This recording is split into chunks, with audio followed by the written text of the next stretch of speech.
the biggest immigration scam ever seen in this country. He was so confident he could get you into this country illegally, he offered clients a no-win, no-fee option.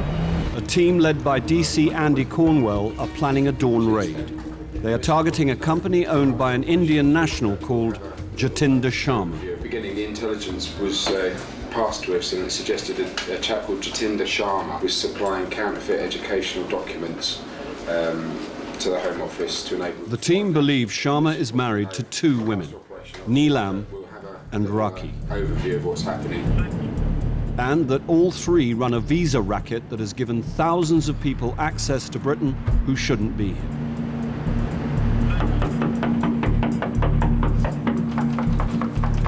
Police officers, I have a warrant to search this premises. Can you come in, please? Yes, he upstairs, is he? Right, I'll come up with you then.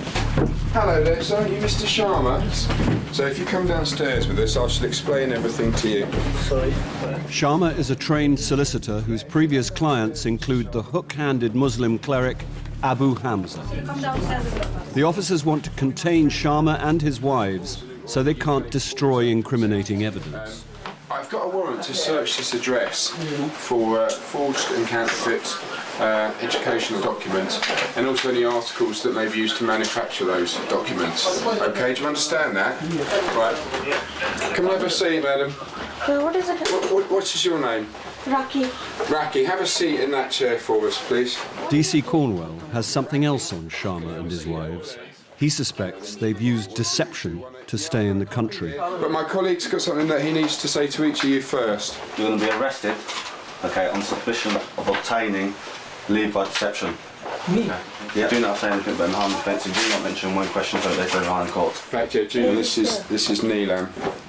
Neelam, we've had info that you've been assisting a non-EU citizen to remain in the UK.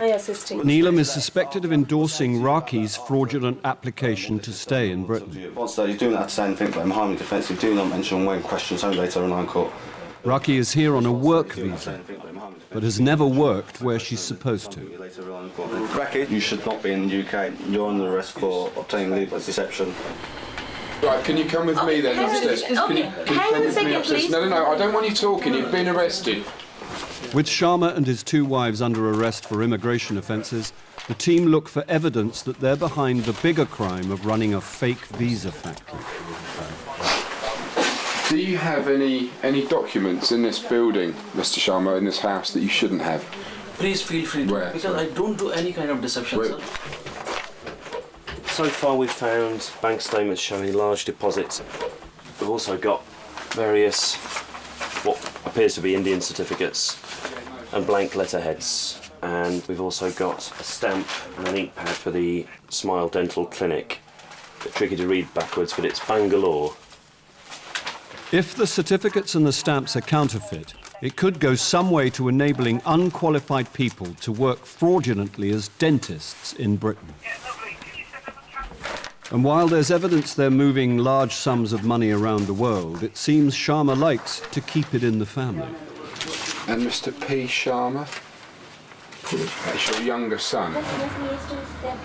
So your younger son is 8? What is this? And he owes money. His bank account's in arrears. That makes no sense. Is it an offence? Sorry? Is it a crime? Well, it depends who's using or who P. Sharma is. After 2 hours of searching, the officers have found £6,000 in cash, details of bank deposits totaling hundreds of thousands of pounds, and suspected fake certificates. Now, tucked away in one of the bedrooms is perhaps the most revealing find so far. What we found here in the bedroom is a carrier bag which contains a vast quantity of stamps, different stamps and stamp making machines that may well be used in the to facilitate defrauding the Home Office with qualifications that maybe haven't been obtained by the relevant person using them. The raid has thrown up plenty of questions to put to Mr. Sharma and his two wives. And that's after only searching their home. Now the team have their sights on their business address. What you've got here is people who are abusing the privilege of living in the UK, and that's what we're hoping to prove today in relation to these individuals. Marvellous. See you back at Southall. Excellent. Jatinder Sharma and his 2 wives are brought to Southall Police Station. Evidence found in their house suggests they're involved in manufacturing bogus certificates for visa applicants. I think you're all aware that we were quite successful this morning. We've recovered approximately 50 to 100 stamps in all different sorts of identities and for all different sorts of companies, which tend to suggest the occupiers are involved in some sort of fraud or deception against the Home Office. And we've seized bank accounts which show that they're making money from their enterprises. I think some of the accounts have got 50,000, some have got 20,000 pounds in them. Jatinder, can you turn to your left, please, so you're facing that wall there? The officers have plenty of questions to put to the suspects. But first, they want to look for more evidence. The team believe that crucial documents will be held at Univisas, the business Sharma runs with his wives Raki and Neelam. We've just arrived at phase 2 of the operation. This is the business address of Univisas. This is where the 3 people who were arrested at the home address work. So we've got a search warrant to search this property. Again, looking for any items of documentation of interest, specifically immigration related. On the surface, Univisas is a legitimate legal firm giving advice to overseas applicants for UK visas. The team suspect it is a front for a racket producing fake documents to help thousands of people stay in the UK illegally. It isn't long before they discover just the sort of papers they're looking for. I'm excited about that, mate. Oh, yes. It looks as though these are applications for visas for Chinese nationals to come here and study English. That's what it appears to be, anyway. It's not something that a genuine student should need, any kind of immigration advisor. So why does this need to involve Univisas? All very odd. The tissue of deceit continues. In another room, there's more damning evidence with potentially alarming implications. Another stamp for a company, obviously to legitimise fraudulent documents. As we found at the home address, you've got there's like fraudulent documentation for dentists and doctors, etc. If these people are successful, it does make you wonder: are these people working illegally in the medical industry? Are they looking after vulnerable people? The apparent scale of Univisa's activities is even greater than the investigation team had suspected. And now, after a 3-hour trawl, the officers find evidence that leave little to the imagination. Sharma has emailed a supplier of fake educational documents on behalf of a client who wants to stay in the UK. Fantastic, isn't it, Dave? Here we go. This is a little shopping list. We need a PG diploma for the following candidates. Oh, ASAP. He's not studied anywhere. He needs international graduate students, so we have to show some course. That's fantastic. That is the killer, isn't it? He's very fussy and wants some accredited UK quality. Oh, fantastic. He's clearly paid a bit more money for that. That's what we've been waiting for, isn't it? Brilliant. He's not studied anywhere. He's been in the UK for 3 years, but his leave is running out, so he needs to get onto the IGS, is the International Graduate Scheme, and this is a scheme supposedly to keep quality graduates in the UK. They can switch into employment, so we have to show some course. Might be a diploma in business administration from July 05 to October 6, and then the postgraduate diploma. So clearly that's a request for a certificate so that it matches in with a fictional study history. But in the first sentence there, hasn't studied anywhere, so it's a lie to facilitate the person's permission to stay in the country. Combine that with the stamps that they've got next door and the stamps from the home address, I think he'll be serving a long time in prison, quite honestly. Jatinder Sharma and his wives, Neelam and Raki, have been in custody for the last 6 months awaiting trial. They are accused of submitting fraudulent visa applications on behalf of foreign nationals hoping to work in Britain. DC Cornwell and his team have sifted through 90,000 seized documents and have unearthed the biggest immigration scam ever seen in this country. Sharma and his wives forged papers to secure visas for more than 1,000 people through their company, Univisas. Univisas have generated income tax return forms, they've generated education forms, and they've also generated pay slips and employment records. And there's proof the rubber stamps found at the Univisa's office have been used to endorse the bogus documents. So that's the stamp, Office of the Joint Income Tax Officer, which is this stamp here. Now, our scientists have studied that impression and the stamp, and they've concluded that there is no doubt the stamp has made that impression. Univisa's charged would-be foreign workers up to £4,000 a time for fake documents to back up their applications. The police believe the company may have raked in more than £3 million, most of it still unaccounted for. It's down to DC Andy Cornwell and DC Simon Prothero-Jones to track down the missing money.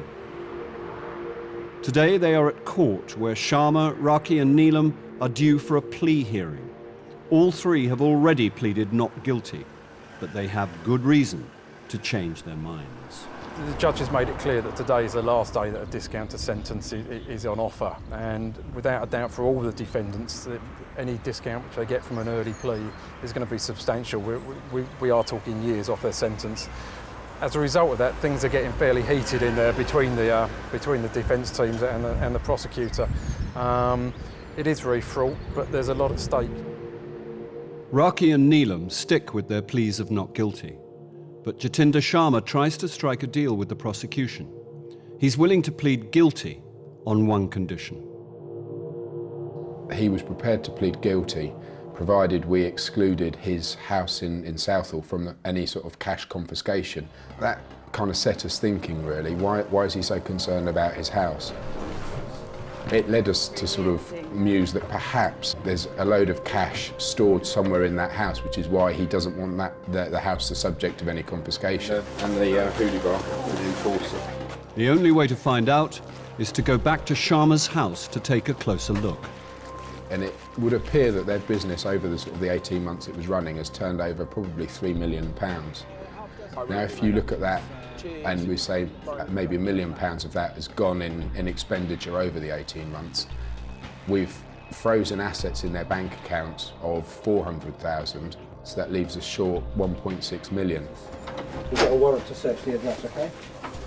The reason we're back at the home address today pretty much is that we're looking for anything which could have been missed. It could be as simple as a big pile of money underneath the floorboards. It could be bank documents relating to an account which we didn't know, accounts, shares, stocks in somebody else's name, anything which is going to lead us to the outstanding funds. I still think there's a lot more money in this house somewhere, so we're going to go back in, lift floorboards if we have to, go up into the loft, lift the insulation, just absolutely every nook and cranny. You've got to look around at the house around us. It's a state. Here's a man that had hundreds of thousands of pounds in the bank. This one house, with a very limited amount of equity in, is what he's desperate to keep hold of. Why is he so desperate to keep hold of a house which is literally filthy and falling down? You know, I mean... Ripping out floorboards and insulation doesn't reveal the cash the team are looking for. Oh, oxygen, fresh air. I don't know about... But opening post addressed to Neelam unearths bank accounts the team didn't know about. Punjab National Bank. We found a bank account in the name of Neelam. This account, which we weren't aware of up until now, contains just over £20,000. So that's of interest. And again, there's another 40, 50, 60,000 pounds at least. So she alone has the best part of £250,000 in her bank accounts. The arrest of Neelam does not appear to have stopped large sums of money being moved between her accounts. 30k Yeah. remitted by Neelam to India. So that explains we're another 30,000, well, 30,000 on this one statement. Transferred into another of her bank accounts, or...? Yeah, interesting though, the last one was on the 17th of the 12th, 08. 17th of the 12th? Yeah, While they're in custody. while they were in custody. That's not good. Even though Neelam has been in prison awaiting trial, some of the illegally gained money in her accounts has been squirreled away in Indian banks. But there is still over £1 million missing. This search here has been worth its weight in gold, literally to us. immediately traced tens and tens of thousands of pounds. I suspect once I take all this paperwork away with me, sit down at a desk and go through it in a lot more detail, it may well help me trace hundreds of thousands of pounds, and that's getting towards the sort of figures that we're looking for.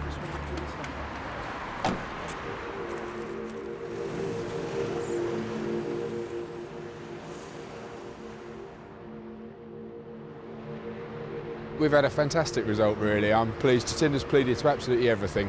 I know he's guilty, he knows he's guilty, he's finally done a decent thing and admitted it. There is a real sense of satisfaction of actually seeing Jatinder stand in the dock in the court and finally admit his guilt. You know, he has done all of this stuff wrong, he's lived a good life out of it, he's made an enormous amount of money. Hugely satisfying, but still a lot of work to do. The officers still have the painstaking job of preparing for a trial. It will be for a jury to decide whether Raki and Neelam helped Sharma to perpetrate Britain's biggest visa scam. It's been more than a year since the UK Border Agency and police raided the offices of Univisas and discovered fraud against the Home Office on a massive scale. Company boss Jatinder Sharma has already pleaded guilty. Well, Alice, one of the many striking things about this case is the arrogance of the man who ran the scam. He was so confident he could get you into this country illegally. He offered clients a no-win, no-fee option. Today, after a 4-week trial, the jury is expected to deliver their verdict on Sharma's wives, Neelam and Raki. Raki, she's offered a number of defences. You know, if one fails, we'll try the other. If that fails, we'll try the other. First of all, I didn't know anything about anything. But then, if I did know, or if the jury believe I did know about it, then I'm going to offer a defence of marital coercion. Neelam's defence is just, at the time, I wasn't aware of any wrongdoing. If it happened, and she has kind of accepted it did happen, then it's down to Raki and Jatinder. It's for the jury to decide if they're telling the truth. By gambling on a trial, the women risk receiving tougher sentences if found guilty. It takes 4 days of deliberation before the jury reaches a majority decision. We've had a brilliant result today. We've now had all verdicts returned on Raki and Neelam. Neelam was convicted on the money laundering charge.